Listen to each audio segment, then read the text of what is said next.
Okay, but now that I've started yapping about this, I have to keep going. I have to keep going. On God, 9/11 is my fucking Roman Empire. All right, like I was 9 years old when this happened, and I watched it all live as it happened.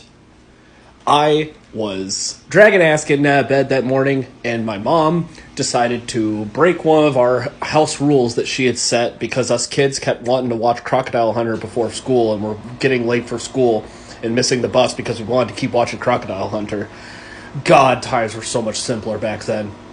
So she turned on the TV and set it to the Today Show and went about her daily routine. I sit down eating my morning breakfast cereal, and the news is like, oh, there appears to have been a plane crash in New York City. And, we all know what happened next.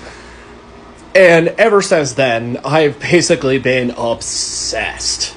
And just been like, what the fuck happened?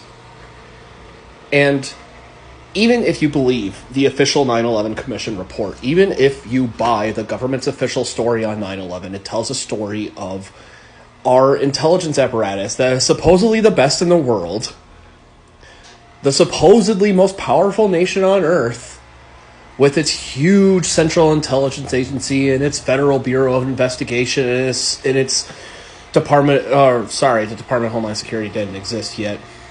The entire intelligence apparatus of the United States and the entire national security apparatus of the United States had a catastrophic failure of communication and sharing resources, and the left hand wasn't talking to the right, and that's how 19 hijackers were able to sneak into the country, go to flight school, hijack four different jumbo jet passenger airliners, and crash them into 2 office buildings and the largest government office building in the world, and kill nearly 3,000 people. Bullshit. Absolute, utter horse shit. I don't buy that for a second. First of all, one of the 19 hijackers was a known FBI informant. Like, the FBI knew who this guy was, and he fed them information, and they were paying him for the information that he was providing to the Federal Bureau of Investigation. You mean to tell me that y'all didn't know that this guy had some plans? You didn't know? Another thing, Osama bin Laden was actually an invited guest in the White House. You could go ahead and look it up. Osama bin Laden at the White House. Go ahead and look it up. Just go find that picture real quick and come back. Alright, so you're back. So you see the picture. Fucking wild, right? So, Osama bin Laden was a CIA asset. We gave this man training. We gave this man weapons. We made him. He was just some Saudi prince fucking, like one of many children of a Saudi prince who came from money. Like, this man was not religious. This man did not have principles. This man was not a fanatic, let alone a fundamentalist, let alone someone who would be willing to engage in terrorism and become like the preeminent international terrorist of all time. No fucking way. When the Soviet Union invaded Afghanistan, he was one of many people who were the benefactors to the Mujahideen fighters who were fighting the Soviet invasion of Afghanistan. The United States just so happened to like the fact that these people were fighting the Soviets. So they gave them a lot of weapons and training. And among the people that we used as advisors and benefactors to launder that money to the Mujahideen, it was our old pal Osama. This man goes from being a CIA asset and someone who the federal government was in regular contact with and the State Department was well aware of, to becoming public enemy number 1 in the United States when he bombed our embassies in Africa and carried out a suicide bombing attack on the USS Cole while it was docked off of the coast of Yemen, and then eventually the 9/11 attacks. How the fuck does that happen? Another thing, the Islamic State.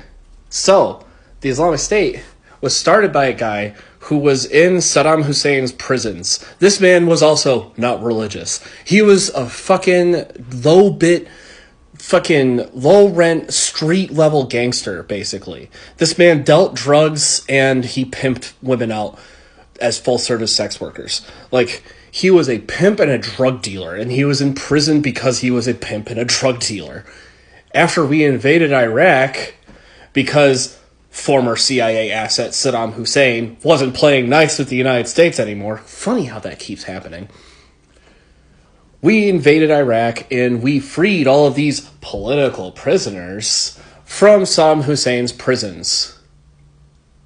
Were we really freeing political prisoners, or were we trying to violently destabilize a country and foment as much unrest as possible so that they would end up degenerating into sectarian infighting and civil war for well over a decade and never be able to form a strong central government that could begin the long road of recovery and becoming a functional democracy?